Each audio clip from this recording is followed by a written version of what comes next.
سینتاس معاہدے کے تحت پانی پر پاکستان کا حق ہے۔ وزیر اعظم شہباز شریف کا پشاور میں جرگے سے خطاب، کہا کہ بھارت کے عزائم خاک میں ملانے کے لیے صوبوں کو ساتھ ملا کر پانی ذخیرہ کریں گے۔ افواج پاکستان نے بھارت کو جو سبق سکھایا وہ قیامت تک نہیں بھولے گا۔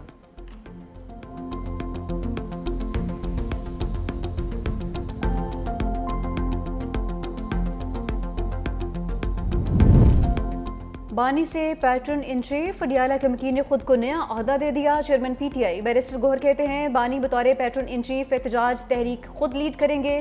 آج بھی اسٹیبلشمنٹ کے ساتھ مذاکرات کا آپشن کھلا ہے۔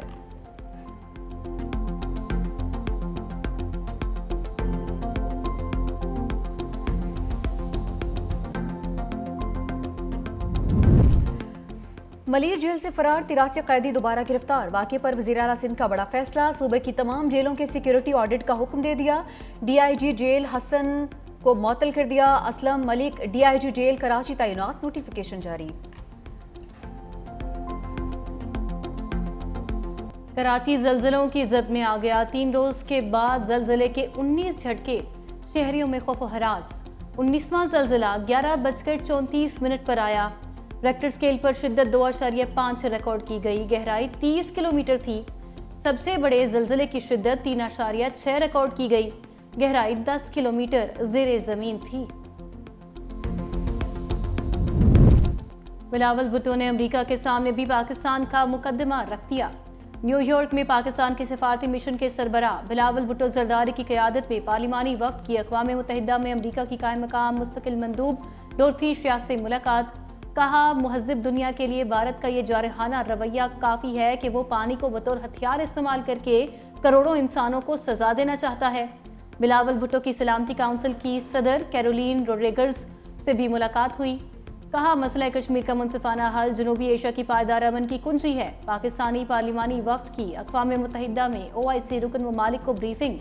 بلاول بھٹو نے پہلگام حملے کو بغیر تحقیق پاکستان سے جوڑنے کی بھارتی کوشش کو مسترد کر دیا۔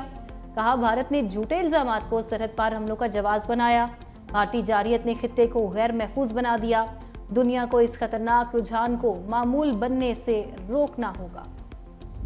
بھارت کے ساتھ جنگ میں پاکستان نے 96 گھنٹے تک مکمل طور پر اپنے وسائل پر انحصار کیا۔ 4 روزہ جنگ میں پاکستان نے کہیں سے کوئی مدد نہیں حاصل کی۔ Chairman joint chiefs of staff committee general side Shamshad Mirza کا سنگاپور میں شنگریلا ڈائیلاگ کے دوران BBC کو انٹرویو۔ کہا ہم نے کہیں سے کوئی مدد حاصل نہیں کی، صرف اور صرف پاکستان کی اندرونی صلاحیتوں پر انحصار کیا گیا۔ انہوں نے خبردار کیا کہ کسی بھی تنازع کو بڑی جنگ میں بدلنے کے لیے بہت کم وقت اور جواز چاہیے ہوتا ہے۔ مستقبل میں اگر کوئی تنازع ہوا تو وہ صرف مخصوص علاقوں تک محدود نہیں رہے گا۔ مستقبل میں بھی جنگ چھڑی تو اس سے پورا بھارت اور پورا پاکستان متاثر ہو سکتا ہے۔ جنرل سائد شمشاد مرزا نے خبردار کیا کہ جنگ چھڑنے کی صورت میں اسے روکنے کے لیے عالمی برادری کے پاس وقت بہت کم ہوگا۔ فتنال ہندوستان کے ایجنٹ بلوچستان کی ترقی کے دشمن ہیں۔ بلوچستان کبھی پاکستان سے علیحدہ نہیں ہو سکتا، یہ ہماری معیشت اور ثقافت میں رچا بسا ہے۔ DGISPR کی حلال ٹاکس میں پروگرام میں ملک بھر سے آنے والے اساتذہ سے گفتگو۔ کہا بھارت بلوچستان میں دہشت گردی کا سرپرست ہے اور پورے خطے میں عدم استحکام کی جڑ ہے۔ یہ دہشت گرد بھارت سے پیسے لیتے ہیں۔ دہشت گردوں کا مقابلہ تعلیم، روزگار اور ترقی سے ممکن ہے۔ دہشت گردوں کی لاشوں پر سیاست کرنے والے دہشت گردی کے سہولت کار ہیں۔ کشمیر پاکستان کا ہے، رہے گا، اس میں کوئی شک نہیں۔ افواج پاکستان اور عوام کے درمیان کوئی فاصلہ نہیں۔ ضلع باجوڑ اور بنو میں 2 پولیس سٹیشنز لوئی ماموند اور میریان پر فتنال خوارج کے حملے۔ پولیس کی بروقت کارروائی حملہ ناکام بنا دیا۔ دہشت گردوں نے پولیس سٹیشنز پر گرینیڈ پھینکے، 4 پولیس اہلکار معمولی زخمی۔ IG ذوالفقار حمید نے کہا خیبر پختونخوا پولیس دہشت گردی کا ایک بار پھر خاتمہ کرے گی۔ وزیر داخلہ محسن نقوی کا حملہ ناکام بنانے پر پولیس ٹیم کو خراج تحسین۔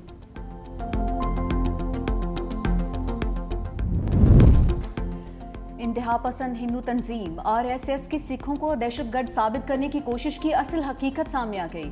بھارتی سکھ نے ویڈیو میں RSS کی سازش کا پردہ چاک کر دیا۔ ویڈیو میں بھارتی سکھ نے بھارتیوں کی اصل اوقات دکھا دی۔ آپ کو جو دہشت گرد سکھ نظر آ رہا ہے دراصل یہ RSS کا اپنا تیار کردہ نقلی سکھ ہے۔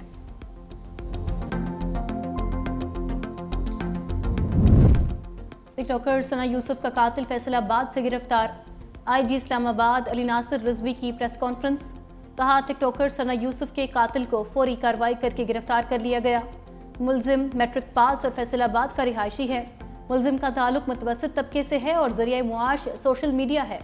ثنا یوسف کو گھر کے اندر گولیاں مار کر قتل کیا گیا۔ ملزم کی گرفتاری کے لیے پولیس کی 7 ٹیمیں تشکیل دے دی گئیں۔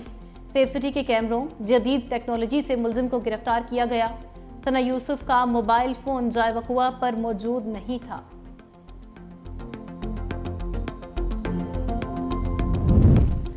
ڈیفنس کراچی میں نوجوان پر تشدد کا معاملہ، مرکزی ملزم سلمان فاروقی اور اویس ہاشمی کا 2 روزہ جسمانی ریمانڈ منظور، پولیس کے حوالے۔ آئندہ سماعت پر مقدمے کی پیش رفت پر رپورٹ پیش کرنے کا حکم۔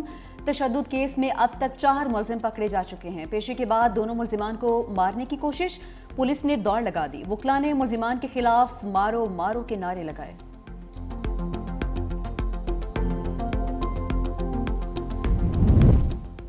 بجٹ امتحان سر پر آ گیا، حکومت کی تیاری مکمل۔ بجٹ کے لیے قومی اسمبلی اور سینٹ کا اجلاس 10 جون کو طلب کر لیا گیا۔ قومی اسمبلی کا اجلاس 10 جون شام 5 اور سینٹ کا اجلاس شام 6 بجے ہوگا۔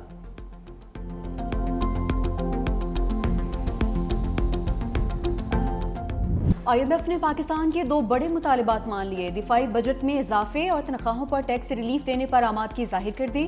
پاکستان اور IMF کے درمیان بجٹ اہداف طے کرنے کے لیے مذاکرات آج ہوں گے۔ پاکستان IMF کی طرف سے ٹیکس وصولیوں کے لیے ہدف میں کمی کا خواہاں، زرعی ٹیکس اور کاربن لیوی کی وصولی کے لیے لائحہ عمل کو بجٹ کا حصہ بنانے پر زور۔ IMF نان فائلر کے لیے بیرون ملک سفر، گاڑیوں اور جائیداد کی خریداری پر مکمل پابندی کا خواہاں ہے۔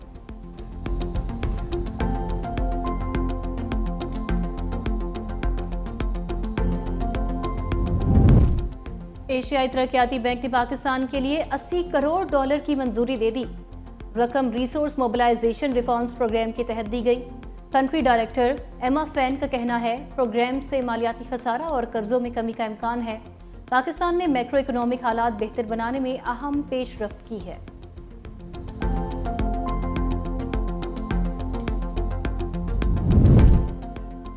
عوام کو مہنگی بجلی سے نجات دلانے کے لیے پنجاب حکومت کا بڑا فیصلہ، وزیر اعلیٰ پنجاب مریم نواز کی زیر صدارت صوبائی کابینہ اجلاس۔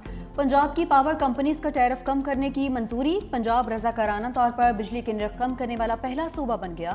بجلی کے بلز میں کمی کے لیے پاور ٹیرف کم کرنے کا اعلان۔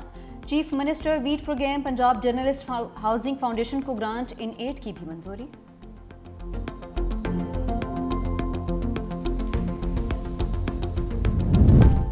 محسن نقوی کا national cyber crimes investigation agency کے ہیڈ کوارٹرز کا دورہ، helpline centre, forensic lab, network security department سمیت مختلف سیکشنز کا جائزہ۔ متعلقہ افسران کو سائبر کرائم سے متعلق شکایات کے جلد ازالے کی ہدایت۔ کہا دن رات محنت کر کے اس ایجنسی کو مؤثر ترین بنانا ہے۔ وزیر داخلہ نے NCCIA کے نئے لوگو اور جھنڈے کی منظوری بھی دی۔